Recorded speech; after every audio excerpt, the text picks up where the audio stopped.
All right. So the agenda for today is going to be working with Azure SQL and ER Studio. We'll be exploring the key benefits and features of it.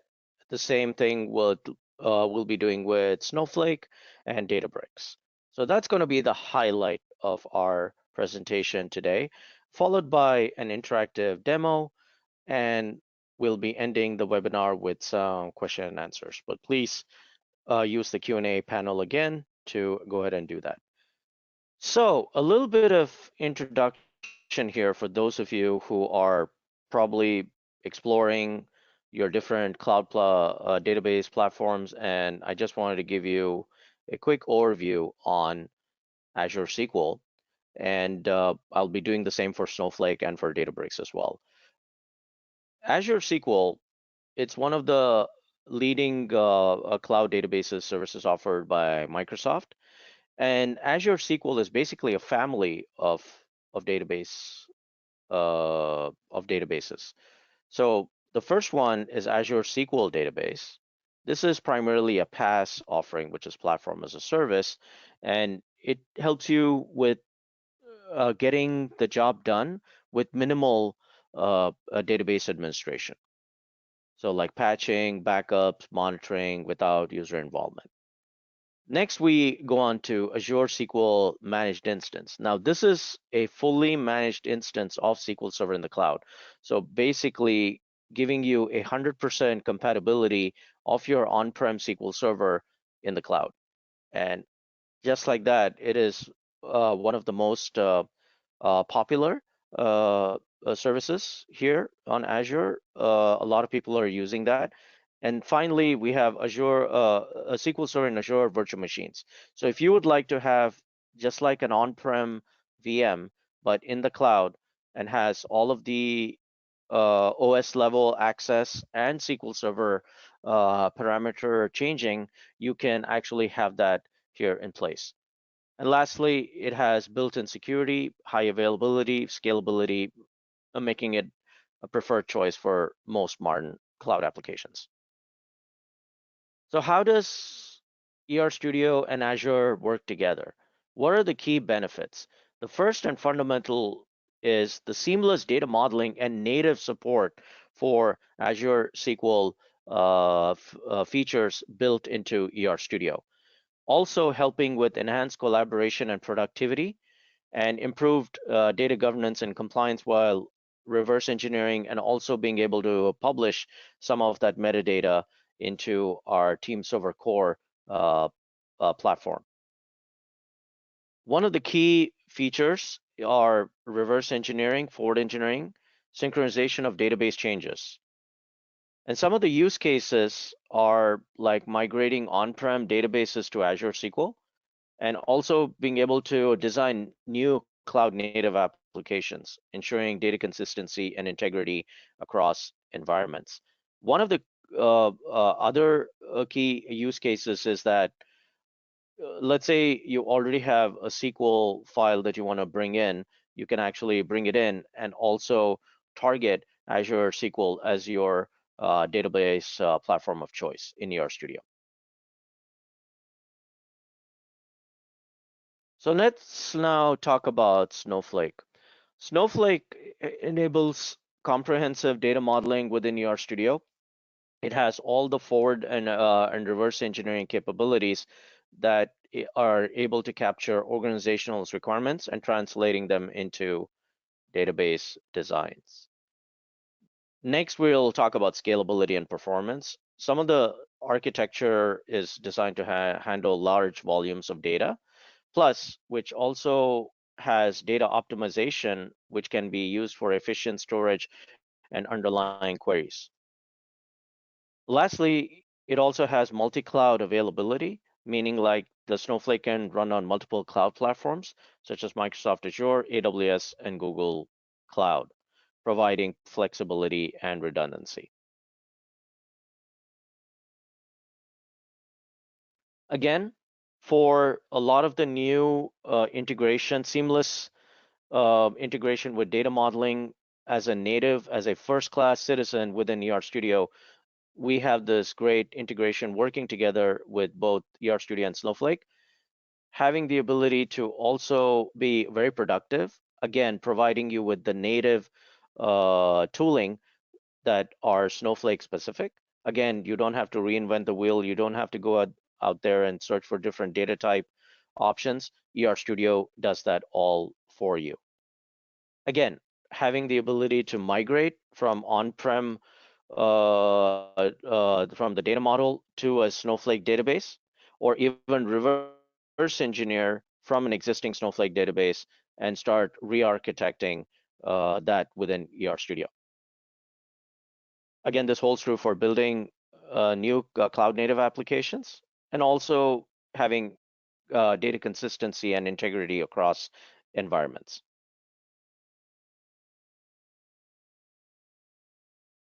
Next, what we have is Databricks. Now, Databricks, along with Snowflake and Azure SQL, provides robust capabilities for all of these, and it applies to all of the same principles as I discussed with Snowflake. Most importantly, here in Databricks, it not only helps you with the data modeling, again, a first-class citizen by having support for reverse engineering from a Unity data catalog, as well as DDL code generation for the database structures, and finally, synchronization of those database changes. Now we have some the same use cases as I'd outlined before with that of Databricks, the same thing with integration with ER Studio. Now, most important of all here is that what are the core capabilities for the Databricks offering? Here we can see that we have not only reverse engineering, but also being able to import the DDL, plus also alter script generation, which is part of our common platform support, and also having the ability to look at Delta Lake features that are available by the Unity data catalog of all these different database objects that you see on your screen. And lastly, support for Databricks notebooks. We have our integration with our MetaWizard bridge that's able to reverse engineer Databricks notebooks. Let's talk a little bit about the Databricks and Delta Lake architecture here for just a second. How the integration works with ER Studio, we have the ability to look on the left side. If you look at all the different cloud providers that provide it, here, for example, I'm using an Azure Gen 2 data lake, and each of them, they're architected as basically storage mechanisms in the cloud, and they're looked at like folders on a file system, like you would see on your local laptops. Then you have Delta tables that are then created. We then look at those and push them to the Unity data catalog in Databricks. And at the top, you have ER Studio that is able to reverse engineer from those Delta tables into ER Studio and build your data model as a whole. Let's look at the similar thing, but this time if you're looking at files, you're actually pushing them into like Parquet or CSV, anything like that, as you can see in the example below. The only difference here is that you cannot do inserts. In the previous one, you can do inserts. Any questions so far, Tim and John, on the chat? Are we all good so far? We're going. Yeah. Okay, cool. All right, so now I'm gonna go ahead and switch over to my UI. So here, I'm gonna go ahead and kickstart. This is ER Studio Data Architect, and right now, what I'm gonna be doing is I'm gonna be working with a logical data model, and I'm gonna get some of the tables from a different modeling diagram. So here I'm gonna be looking at a compare and merge. And here, if you look, I'm actually going to go into one of my sample data models that I have. And here, what I'll do is I'll bring in one of these logical models. And here I have a set of objects that I can bring in. And what I'm going to do, that what makes ER Studio unique, I'm going to go ahead and hit Save Matches. Now, Save Matches enables you to map to document relationships across design layers. And this is something that only ER Studio can do in the marketplace. And we're very uniquely positioned in that. So I'll go ahead and do that. And now I'll go ahead and say set all merge into current. I'll go ahead and hit finish. And this will bring in all of the different objects. And let me just go ahead and change the layout real quick. And voila, there you go. So here I have a bunch of all of those tables that I'm working with. The first course of action is to now go ahead and take a look at how I can generate an Azure SQL database from this. So one of the first things I would do is I would go ahead and generate a physical data model. Here I will just call it as Azure SQL DB. As you can see here, we have the platform already chosen, but if it's not displayed initially, you can actually go in down under Microsoft Azure SQL DB. And here I can go into the tables. Everything is good. I can just hit finish. And now, let's say, for example, I wanted to go ahead and take a look at the design structures of this. So here I can first look at the DDL. Here you can see I have a first class DDL generated by ER Studio. I can also go ahead and customize it if I need to. These are the columns with the respective data types.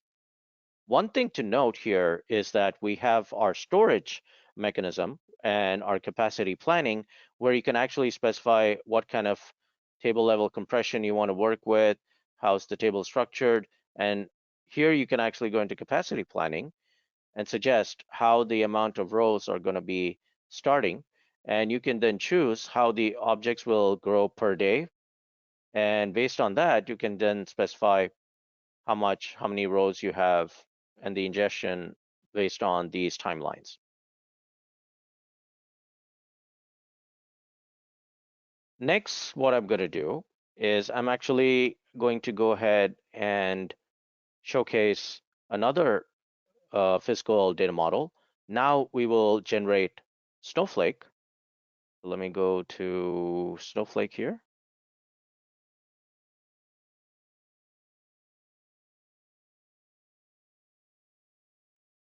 And what I'm doing here is I'm going to do the same process. Notice that here all of these are enabled. And last but here, I'm just going to go ahead and just say finish. Now again, coming back to the core area, we do have specifics. Again, Snowflake related specific DDL. Plus, most importantly, we do have the special storage mechanism with all of these different variables. Plus, we have the clustering of the keys. Plus, we have the capacity planning on how you want to go ahead and measure based on how the data is flowing. Now, lastly, I'll go ahead and generate a Databricks one, and then I'll speak a little bit on some of the other cool things you can do once we have generated these data models. So here I have a Databricks model now. So here, if I go into one of the tables here again, I'll go to the product configuration. Again, the DDL native. Here you can see we have a special property for Delta, and that comes from the storage section. And here you can see we have all the native Databricks properties for both storage and clustering. Again, this is what makes us unique. Like, you don't have to know the underlying platform. You can be an expert in Oracle and still be able to generate a Databricks data model. Also, the same holds true for If you're an expert in one of the DB platforms, you can then reverse engineer from the any other platform and still be able to build a sophisticated data model with ER Studio. That again, simplicity is the name of the game, and that's where we excel. And we have built-in support for all of these databases from day one. One of the key things here I would like to also showcase is the ability to implement, let's say you have built this data model. Now you would like to implement some naming standards here. So I personally would like to have all of my physical data models all be in capital. So all my tables. So what I'm going to do is I'm going to implement a naming standards template. And what that will help me to achieve my goal. So here I'll just put it as, I'll just say table uppercase, something like this. And if I go to my physical tab, here I can just choose upper, and I can do that for the columns as well. Then I can go to the binding section, and here I can just pick all the physical data models I'm interested in. Now all I need to do is to go with each one, and I'll show it for one of them. It's going to be the same for all the others. I'll go ahead and choose the naming standards utility. And here I'm just going to go ahead and select all of these. And I'm going to choose my target to be physical to physical. And I'll choose my naming standards template. I'll run the translation so that I can see the preview to make sure everything is on point. And once I'm satisfied with that, I can then go ahead and hit OK. And voila, there you go. So everything is done. One of the most important things about when we're designing these kind of scalable databases, we also want to tag some of the metadata into our data model that will help use for data governance or any kind of security initiatives within the organization. So I'm going to go ahead and choose generate default security information. And another cool thing about ER Studio is that this is done all for you. You don't have to reinvent the wheel. And we have done this by researching with a lot of our customers and with the industry as well. So here, what we're doing now is we're looking at the compliance mapping. We want to establish, let's say, a PCI-based compliance, right?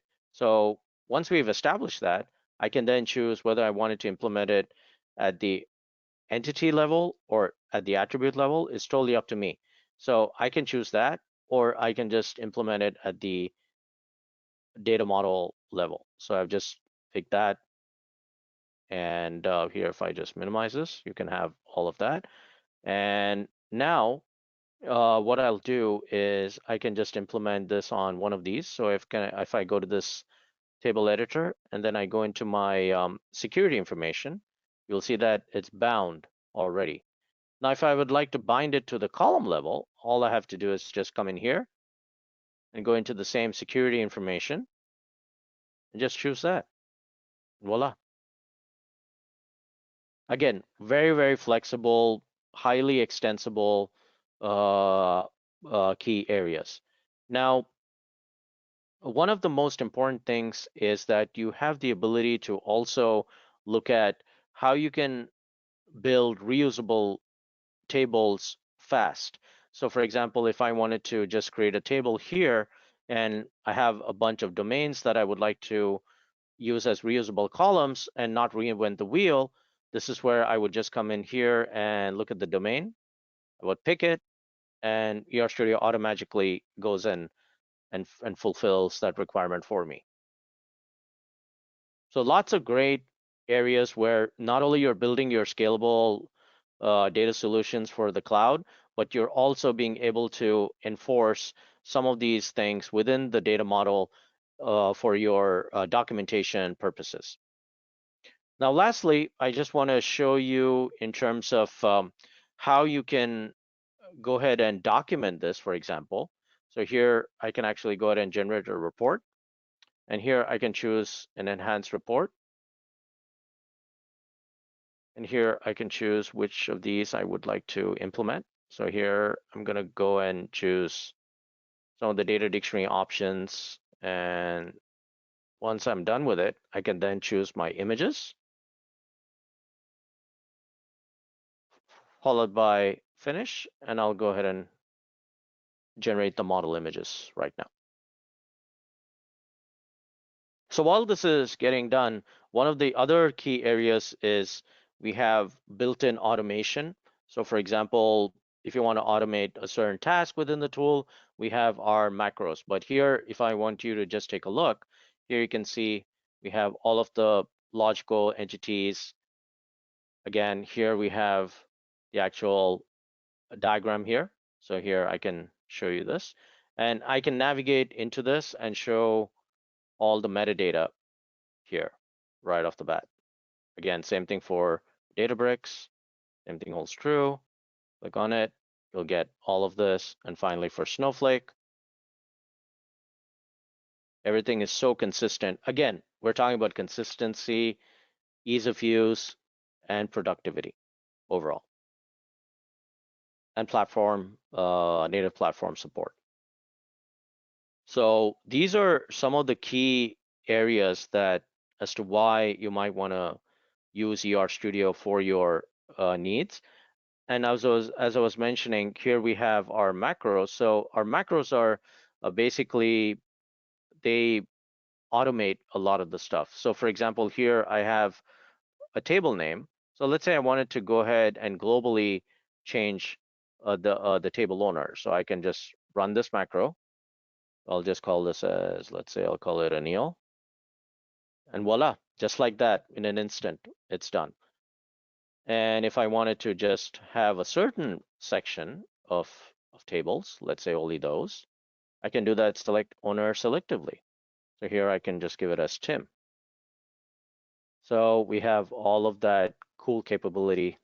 And let's say, for example, you're working with these cloud platforms and you want to go ahead and add the definitions at one shot. So here you can see we have the definition editor that also makes your job a whole lot easier.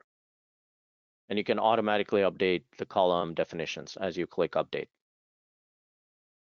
So again, lots of great tooling, lots of native support, and that's why ER Studio should be your data modeling tool of choice. And let me go back to the presentation here.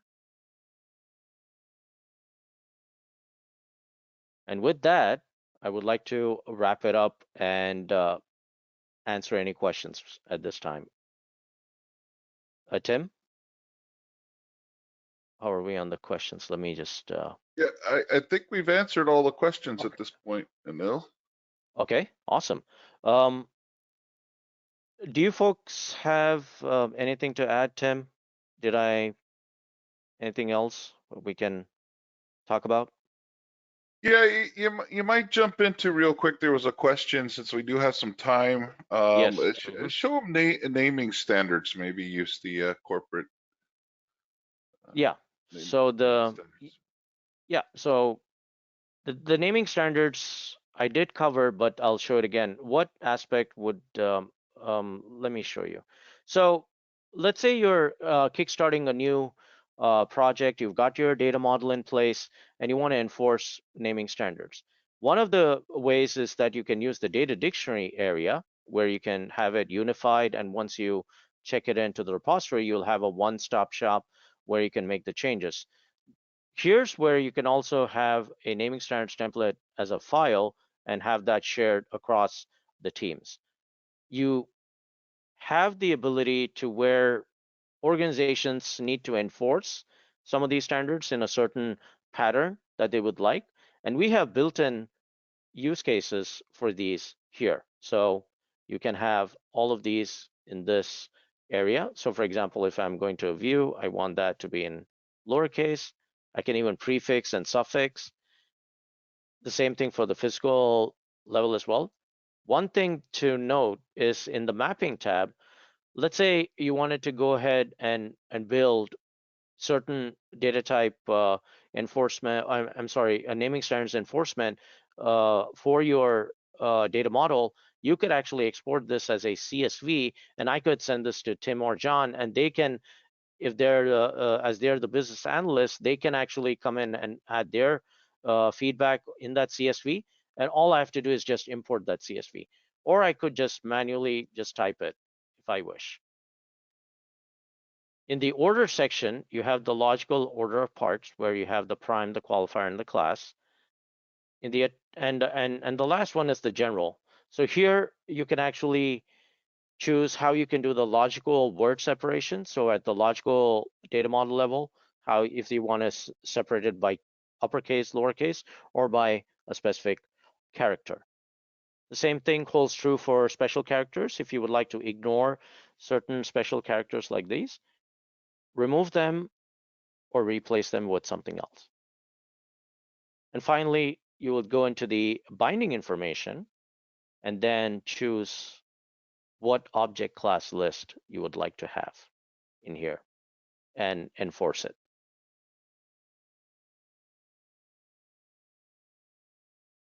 After you've done that, you would then come into the data model of choice. So here you can choose either the physical or the logical. And you can then go into the naming standards utility. And here, what you can do is you can pick the naming standards that you had chosen.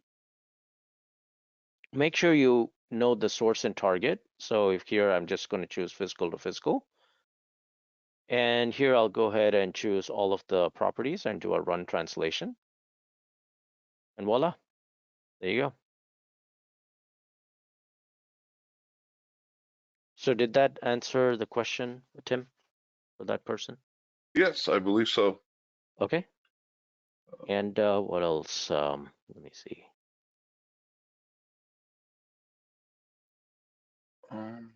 It looks like we're getting through this. A lot of questions on naming standards. Mm-hmm. And yes, if you're looking for, let's say if you wanted to change any kind of model options, you can change this from a relational to a dimensional data model. And just like that, ER Studio is again pretty smart about detecting what kind of a dimension it is or what kind of a fact table it is. So again, data warehousing design, again, built in, made simple for you. Yeah. Well, one last question. Maybe can answer here. There's a couple coming in. And John, thanks for answering that. Your answer is exactly correct as well on naming standards. The naming standards template is something that you'll organically build at your site for your different implementations. Um, So it's something that it would build up over time. The question, how do we enforce naming standards if we're using team server? The naming standards templates are applied to a model via the naming standards utility. I believe Anil just showed that. So to apply the naming standards template, that would involve someone using Data Architect to apply that to their logical and or physical models.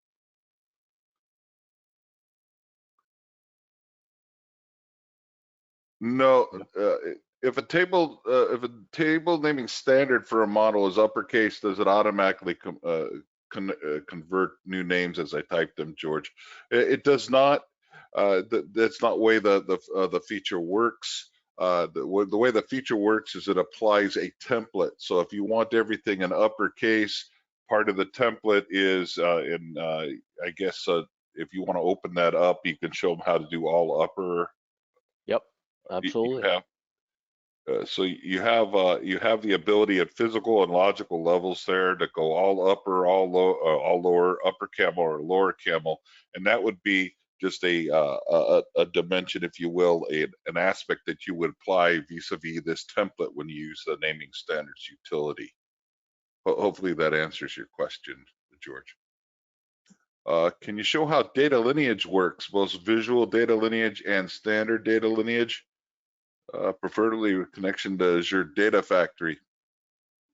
Well, it's not going to change very much based upon platform. Go ahead, you could show them a little bit about creating transformations here. Yep, absolutely. So what I'll do is I'll create a transformation first. Then here I'll just give it a demo, and then I'll give it a definition. But first, let me just fill in this. What I'm trying to do here is trying to do a copy into, and here I'm going to do a direct map, and I'll just hit OK now. So this is my transformation. Now this is my source from my logical, and here I can choose anything I want. And then once I can choose another target, what I'll have to do is go into a data stream, connect my source, again, source of the target, and I come into columns and I choose my source. And here I choose my target. So that's how we build a traditional data lineage area. And using our MetaWizard bridges, we have the ability to import from some of the most common data integration, such as SSIS, Informatica, etc. So those are some of the key areas that we also support. And as you're looking at the data lineage here, you can actually go into the actual data model in question. And here you can see that we have data movement properties. So you can actually literally just add one of these as your sources and or targets. And here I'll just give this as the source. Yeah, see that? And once I've done this, I can then come into one of the tables. And here, if I go into one of the columns, and if I go to data lineage, you'll see that if I click edit, I can now choose all of these and specify a transformation logic and a description for my thing. So if I do a select star into A from B, this is just an example, and I'm just giving it a sample transformation. Hit OK. And now it populates this into this. Everything's good. I can then go into my other one and go from there. And here also, I can choose the data lineage at this level and just say like, what is how often is it data sourced and when was it last sourced? And I can add some data movement rules added to it. So hope that answers the question, please. All right, a bit of a curveball. I think we talked about naming standards here. I provided a link up above into our documentation. So hopefully, I'd like to get us. There is a question here about PII flags. So if you go into the data dictionary, maybe. Yes. So if you want to get consistency on this, maybe use one of your domains there. Yeah, For sure, address. sure, sure. And Absolutely. so maybe Yeah, yeah, set up the yeah, compliance mapping and sure, put it sure. up. Yeah, I can actually come in here and go into the security information. Let me go back. I went a little bit too fast.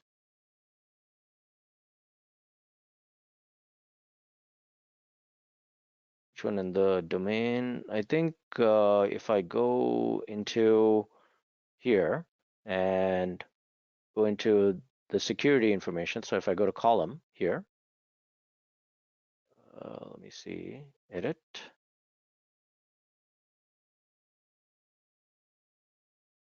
There we go, security information.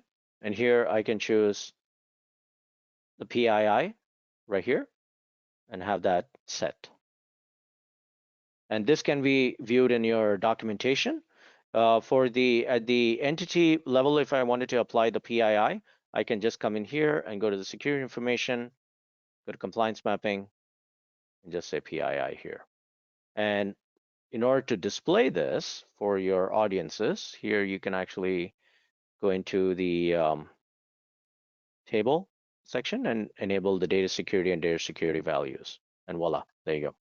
So now I can do a control A and a control R, and it shows me all of the different mappings here. Hope that answers the question, please.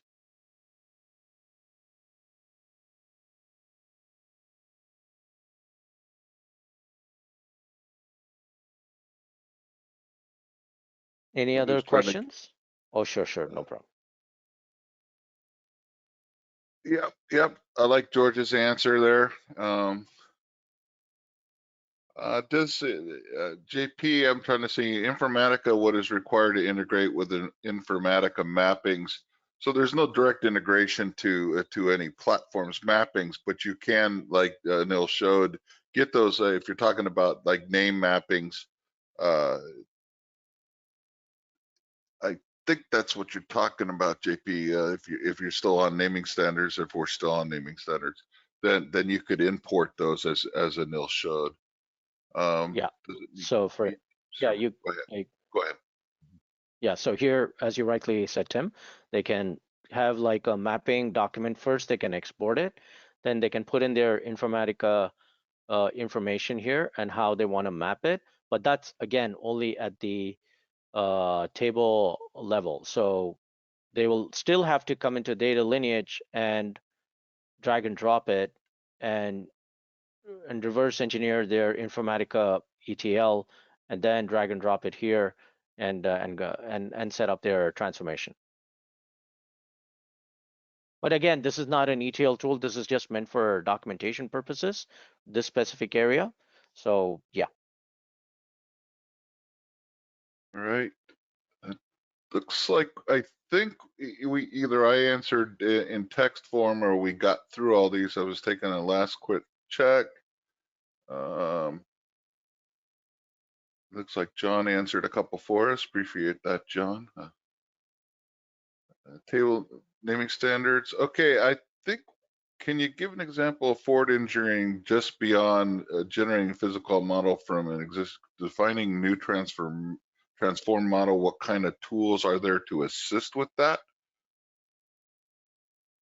transform. Huh. So, so, so Go ahead. Mark, I think what you're getting at here, so the process in ER Studio is, remember what sets us apart in the marketplace is our logical models are platform agnostic. So once you get to a logical model, maybe you've reversed engineered this from a platform or designed it yourself. It's the generation of the physical model into the given platform, like Anil has created one for Azure SQL Database and Snowflake.